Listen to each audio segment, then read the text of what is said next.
Bonjour Richard, bonjour Corinne. Bonjour. Et bonjour Lali. Voilà, une petite nouvelle qui vient nous rejoindre et qui va se présenter elle-même. Je m'appelle Lali, je suis en stage de 3e avec le BCMF et je suis très contente. Voilà, donc un renfort pour le BCMF et pour Montbrison TV pour cette interview-là. Elle va passer une semaine à côtoyer les championnes montbrisonnaises et une entraîneuse de très haut niveau. C'est une grande chance dans un club hyper bien structuré. Donc, tu as tout pour avoir une belle formation sportive pour la suite. À toi de retenir les bons moments. Merci. Et on te fait confiance. Et on va t'aider si on peut, bien entendu. Corinne, bonjour. Bonjour. De retour à l'Isère, de l'Isère pour la deuxième fois en 8 jours. Alors, j'ai envie de te dire, juste rapide, quoi de neuf? Quoi de neuf? C'est-à-dire 9. Ah, 9 victoires. Voilà, bon, ouais. Je ne suis pas tombé sur le côté. J'avais peur, hein. J'avais peur quand même. Ben oui, comme tu dis, 9.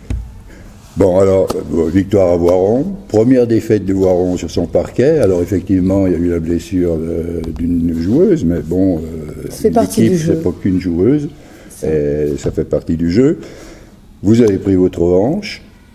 On a surtout pris le goal average. Et voilà, le panier average est sur un match où ça a été parole à la défense. C'était un match, moi je retiens, on a fait notre meilleur premier quart-temps de l'année.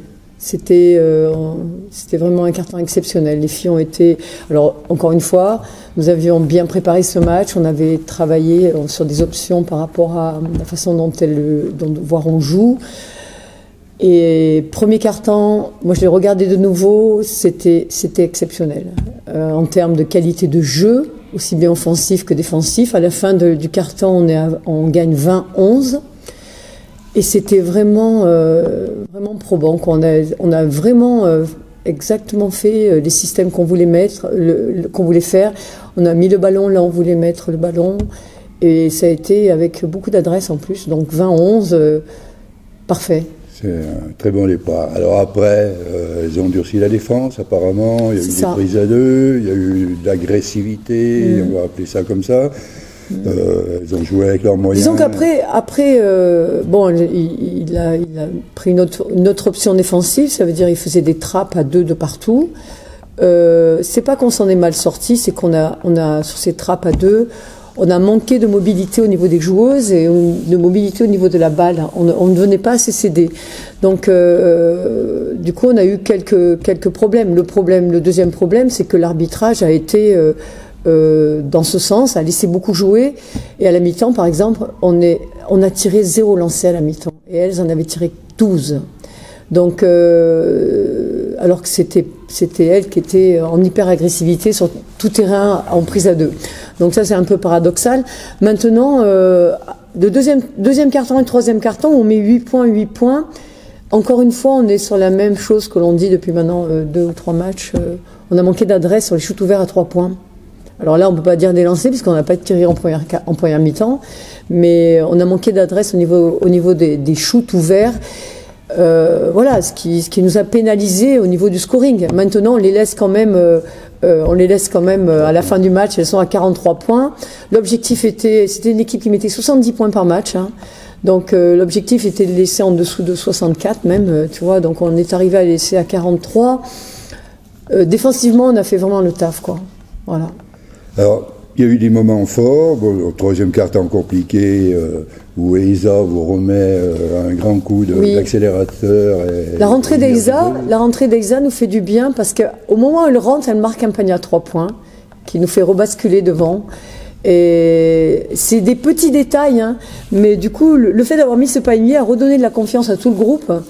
Et du coup, ça se joue souvent sur des petits détails plus ou moins bien analysés, mais il faut savoir qu'il y avait une énorme pression, qu'elles essayaient de revenir. 1000 spectateurs aussi. Oui, 1000 spectateurs. Donc l'arbitrage en deuxième mi-temps a quand même un petit peu plus sifflé puisqu'on tire à la fin du match sur cette deuxième mi-temps, on tire quand même 14 lancés.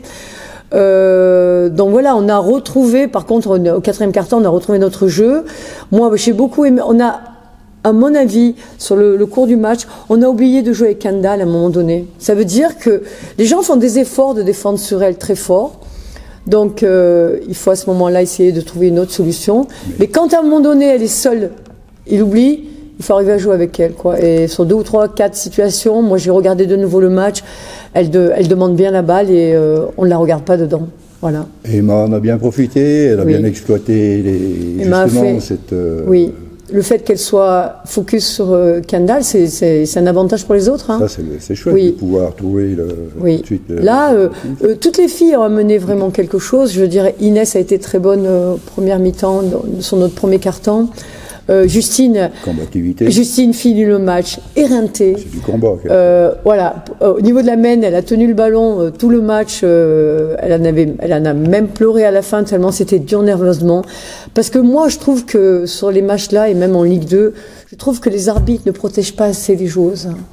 Et qu'à un moment donné, la joueuse qui tient la balle et et elle a le ballon assez souvent dans la main, puisqu'il y a pressing tout terrain.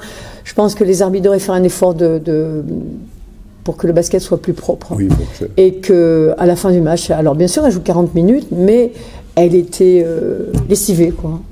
Avec la victoire au bout, ça vaut le coup de se lessiver. Tout à fait. Et elle le sait. Et elle était très heureuse pour ça. Et aussi. puis, il y a ce moment où vous faites quand même l'écart avec Laura qui sort avec interception, se poigne à 3 points. Et qui... Elle nous fait Laura. Vous faites du Laura. Voilà, comme elle a fait contre Reims, comme elle a fait là.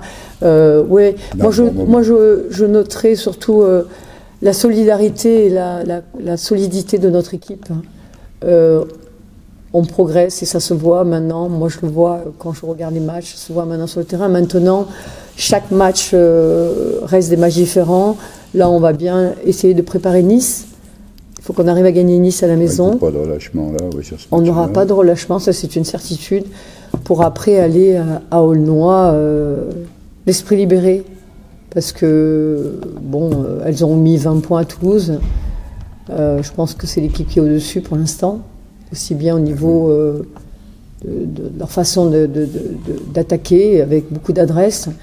Donc voilà, écoutez, on verra, on va prendre match par match, mais soyons satisfaits déjà de ce qu'on fait jusqu'alors. L'impression que donne cette équipe, c'est qu'elle est capable de s'adapter à tous les scénarios cette année. C'est-à-dire, même si on prend un mauvais départ, derrière on trouve les solutions, enfin, et puis avec le coaching, bien entendu, qui va avec, hein. On trouve les solutions pour se remettre dans la danse et une bonne gestion de fin de match. On prend un bon départ, on essaie de tenir le choc. Mentalement, c'est fort. Quoi, oui. Et moi, je leur dis souvent, alors pour les rassurer, je leur dis souvent, commencez le match, après on s'adaptera par rapport à ce qu'elles vont faire. Et bon, à la mi-temps, on s'est adapté sur les prises à 2. On s'est adapté encore sur le 3e quart-temps. Et enfin, ben, je veux dire, on n'a plus ces ballons perdus où à un moment donné elle nous trappe et que voilà on est la qualité du coaching dans la spontanéité du match et surtout l'adaptation des joueuses parce que le coaching c'est bien. Moi je sais que bon je suis un petit peu on va dire chef d'orchestre où j'essaye de diriger tout ça, mais encore faut-il que les gens prennent l'information, traitent l'information et l'applique derrière, ce qui n'est pas forcément. Après, ça vient de la qualité des joueuses aussi. Donc là, on a quand même un groupe qui est assez réceptif et un groupe qui progresse et qui est surtout homogène. Alors, le journaliste du Dauphiné, dans son article, il vous décrit comme une équipe de très haut niveau. Bien vu ou exagération? Pour l'instant, on est second. Donc, qu'est-ce que ça veut dire de très haut niveau? En tout cas, on fait le mieux possible. Il y a encore des choses où on doit s'améliorer, notamment encore, mais ça va revenir parce que on est encore à 424 à 3 points, donc ce qui est faible. Donc il faut qu'on arrive à changer ça. Maintenant, moi, je fais du haut niveau. L'équipe, on essaye de faire le mieux possible, on essaye de tirer ce groupe vers le haut. Maintenant, remettons chaque fois à zéro, chaque début de semaine. Pour de nouveau bien travailler, pour bien préparer ce match de Nice. Il nous reste encore 10 matchs, c'est pas terminé. Quand Nice, on voit les résultats des autres... 2 fois, qui va venir avec l'esprit revanchard, donc il faut considérer tout ça. Oui, et puis bon, il fallait le faire, aller gagner à la tronche et Voiron quand même 2 fois la suite. Non, on a vraiment... non, on a vraiment... marqué des points. Oui, moi je pense qu'on assume ce que j'ai dit aux filles. Maintenant, il faut assumer notre rôle, notre statut. On est seconde, faut essayer. Alors, essayer de garder cette place le plus longtemps possible, le mieux possible, sachant qu'il y aura sûrement, peut-être sur les 10 matchs qui restent, des hauts et des bas. Mais jouons tout le temps avec cette même énergie, cette même force, quoi. Voilà, c'est le petit message que je leur dis chaque fois. Après, ça vient de la qualité de mes joueuses. Hein. Elles sont vraiment...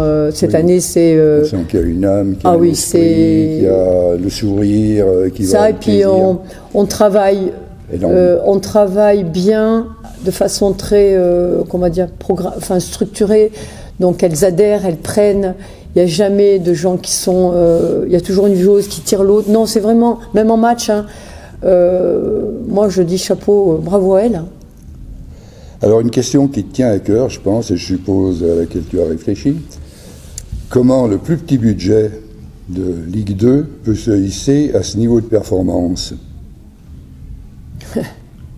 Je pense que c'est quelque chose moi je vais t'inverser la question. Pourquoi des clubs qui ont 1,2 million et 1,3 million n'ont pas plus de résultats? Voilà, tu peux la redonner dans l'autre question. Donc j'ai compris ta réponse personnellement, peut-être qu'il faut l'expliciter un peu plus. Disons, à Montbrison, on a un petit budget, mais on s'entraîne comme une équipe de très haut niveau, avec les mêmes possibilités que les clubs de plus haut niveau. On a des joueuses ciblées qui font le même job que les joueuses des autres équipes. Maintenant, il faudrait poser la question aux autres présidents. Alors, juste question qui va en dessous, j'ai vu qu'ils voulaient passer la Ligue 2 à 14 clubs. C'est vrai.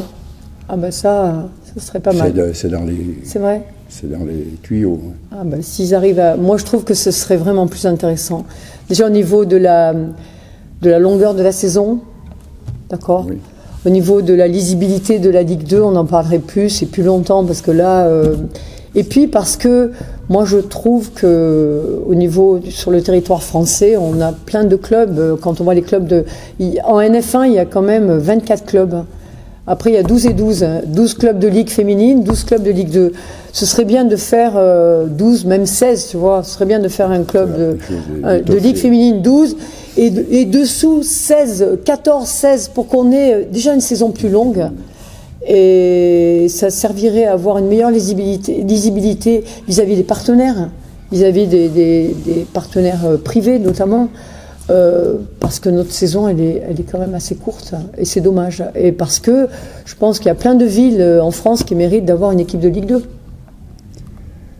Et vous êtes le 14e meilleur club actuellement, avec votre place de second au niveau de l'Hexagone. Avec un petit budget de moins de 500 000 euros, voilà. Par rapport aux autres, oui. Maintenant, ça fait rien.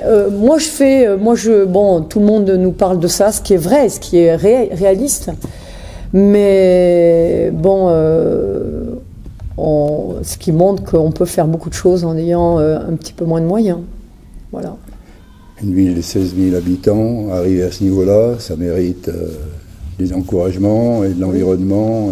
Et puis des félicitations aux joueuses surtout. Et félicitations à tout le groupe et à toi bien entendu. Alors pour terminer en conclusion, je vais rapporter les propos de Christophe Clerc, qui était le local du coin qui est allé vous voir jouer, comme tu le disais, et que je trouve bien sûr très pertinent et bien dans le cadre. Ce BCMF est à consommer sans modération.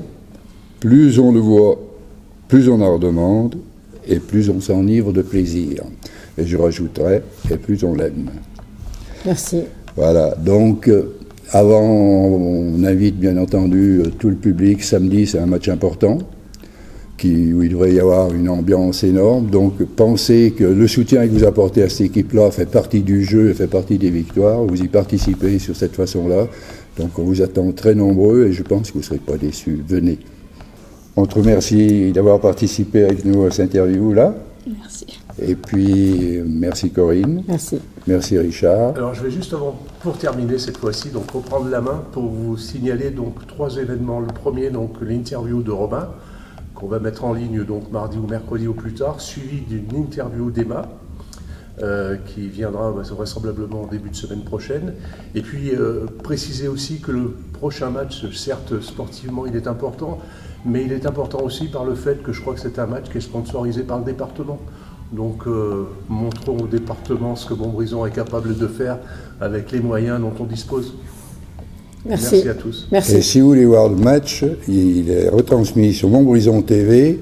Toutes les autres propositions qui se font sont des propositions un petit peu à côté, limite malhonnêtes. Donc, regardez Montbrison TV samedi soir, si vous ne pouvez pas y assister, bien entendu. Et ou en replay. Ou en replay, Corinne, tu l'as très bien dit. Voilà. Merci.